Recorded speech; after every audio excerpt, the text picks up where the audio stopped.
Okay, maraming salamat po, Congressman Manny. Ang first question po ay magmumula sa PNA kay Sir Digby po. Thank you. Good morning po. Good morning po ating Vice Governor, Marilyn, Congressman Masawin, Mayor Serito. Katanungan po namin ay yung naabangan ng ating mga kababayan dito sa Pilipinas. Yung sino ba talaga yung kalaman mo? Yung ba si Mayweather o si Miguel Cotto na tinalo na? Sa ngayon wala pa, ongoing pa yung negotiation. Hintayin na lang siguro natin next week siguro baka magkaroon na ng finalization sa negotiation. Thank you po, Ninong Manny. Next question po mula naman kay DZRH National Correspondent Freddy Fajardo, Action Radio. Salamat, magandang umaga po sa inyong lahat.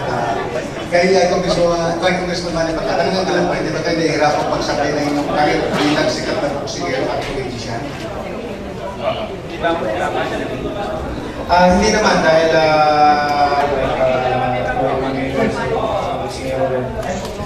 kung ano man ang na-achieve ko is yun ay salamat ko. Tulong ako na makapagbigay din ng pangalan sa ating bansa. Salamat po. Next question po mula sa Bongo Radio Tagupan, Juvino Gala.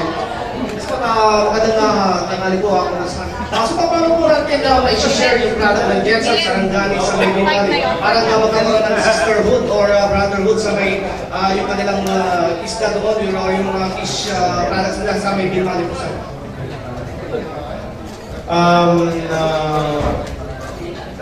iurog namin yan ni Congressman Matawel ang Bilmali at saka Sarangani kasi may lagat din kami tapos dito sa inyo may lagat din kayo so sa amin may maraming mundo at dito sa inyo napakaganda dahil puro isla yung palasdaan so trabaho namin. Okay, thank you po, sir. Last question po mula naman po sa inyo sa Cable, Jess Perez. Good morning po. Ang katanungan ko po ay parang po kay sa mga tatanong. Sino sa dalawa ang gusto yung makalaban talaga? Kung si Mayweather. At kung si Mayweather is, aminado pa kayo na sa kondisyon ng 64 hindi ko pa alam kung sino pa talaga dahil marami ng pagpipilian kung si Floyd, Cotto, si Bradley, or Peterson. Nandiyan marami pang pipilian. Hindi pa. At sa kay Floyd Mayweather naman is mahirap kasi magbabago yung desisyon nila. Sabi ko nga walang problema sa akin na ang guarantee is mababa kasi guarantee niya.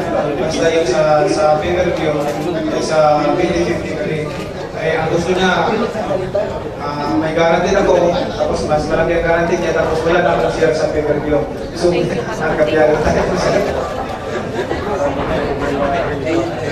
Okay, maraming salamat. Alam po natin marami pang katanungan ng ating mga media friends, pero alam po natin na very busy po na tao si Congressman Pacquiao at marami pa po silang engagement. Kaya puputulin na natin ang ating press briefing at nagpapasalamat po kami muli sa pagdalo pagdating sa Pangasinan ng ating pambansang kamao. Walang maraming salamat sa ating friends and media sa suporta niyo at tulong niyo at sa lahat mga taga-Bimali sa ating public officials na nandito ngayon sa mga barangay captain, sa councilors, members na narito kay Vice Mayor,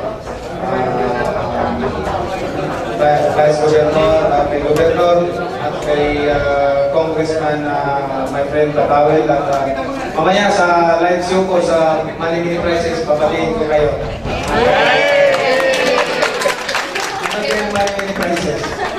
Maraming pong salamat, Congressman Manny Pacquiao. Palakpakan po natin, Congressman Manny Pacquiao.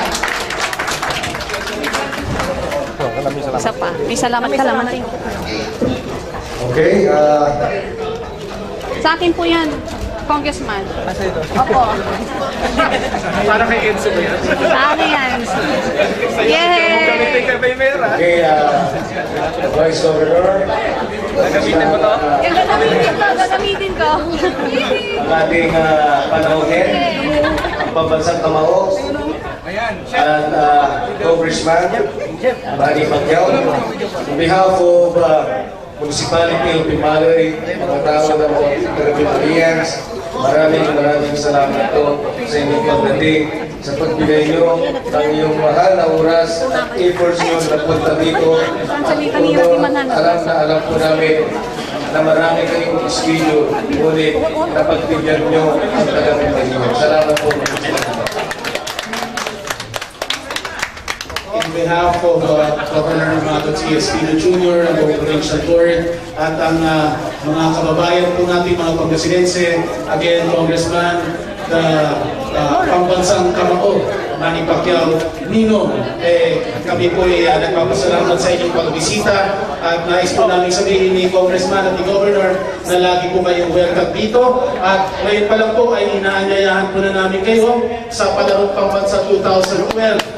Dahil napakalaking bagay po at moral booster sa lahat ng ating mga athletes na makita kayo sa Palarong Pambansa. Dito rin po sa Pangasinan na May 6, 2012. So, invitation po yan ni Governor Espino po para sa inyo.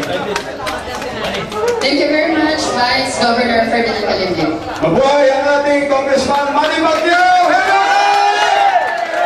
Mabuhay ang ating probinsya ng Pangasinan! Mabuhay ang ating Bimay Sigay Festival! Congressman, maraming salamat. Marami pong taong nag-iisay sa labas. Makakapagbigay po kayo ng konting minuto lang para po mag-greeting ng ating maraming kababayan Bimalik sa plaza. So, we will move forward to the Auditorium Plaza for the Congressman to welcome our kababayans. Thank you to the press and the members of the media.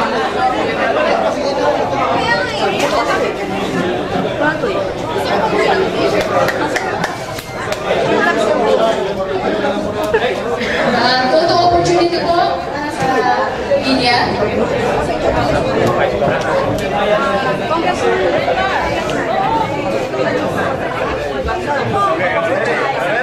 Sir, isang